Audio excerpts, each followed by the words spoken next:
Ici, nous avons une esquisse, c'est le dessin que le fabricant veut faire transposer sur les planches pour l'impression. La première étape va consister à poser sur cette esquisse un gratté, l'ancêtre du calque. Et puis décalquer justement le motif, d'abord tout ce qui est jaune, et puis sur un autre calque, tout ce qui va être imprimé bleu. L'idée, c'est donc de faire un calque par couleur. Ce qui est intéressant de noter sur cette esquisse, c'est qu'on va reprendre avec des touches de gouache un motif comme s'il était tissé. On voit là noter les différentes couleurs, vert, bleu. On voit aussi où le motif s'arrête. Puisque c'est à ce moment-là que la planche va venir se reprendre sur l'ancienne.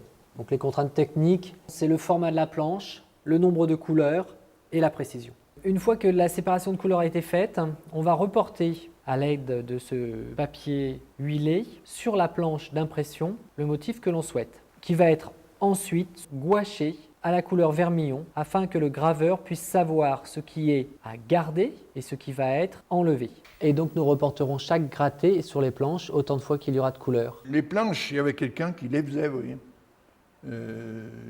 C'était un de mes poulets. Il les assemblait. Vous voyez, il y a différentes sortes. Il y a une planche de fayard là-dessous, et puis 3 planches de sapin, et puis le poirier, on travaillait sur du poirier. Les planches en bois étaient utilisées pour des motifs larges.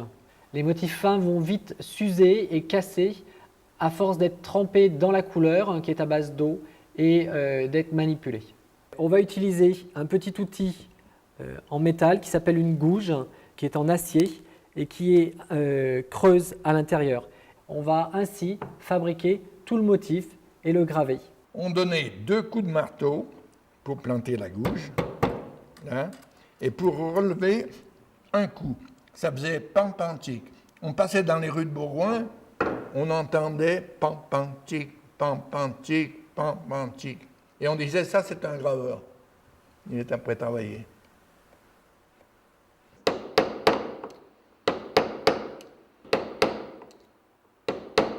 Voilà le bruit que ça faisait.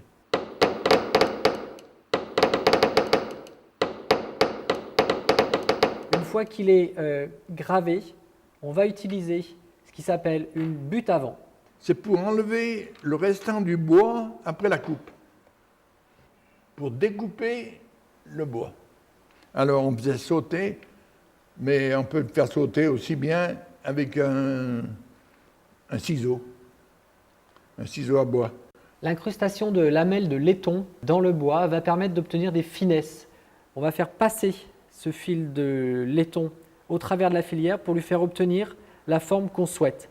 La lamelle va passer au travers et obtenir la forme que l'on désire. Je me rappelle, j'avais fait une installation devant mon établi. Je passais mon cuivre comme ça. Et puis alors, chaque fois que je faisais comme ça, je faisais 1 centimètre. Alors ça coupait le cuivre.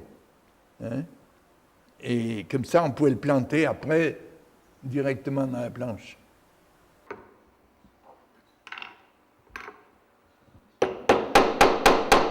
Vous voyez, je fais d'abord une entaille pour mettre mon cuivre.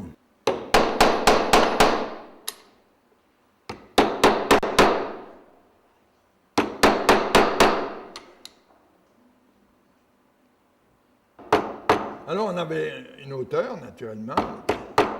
Voilà. La plombine est une planche qui a la particularité d'avoir un motif qui a été reproduit à partir d'un moule.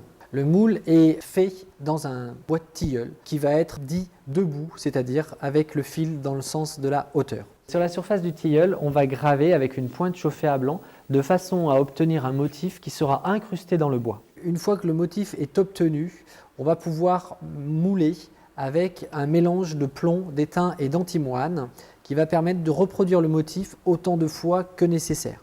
Le même motif se retrouve plusieurs fois, 1 fois, 2 fois et 3 fois.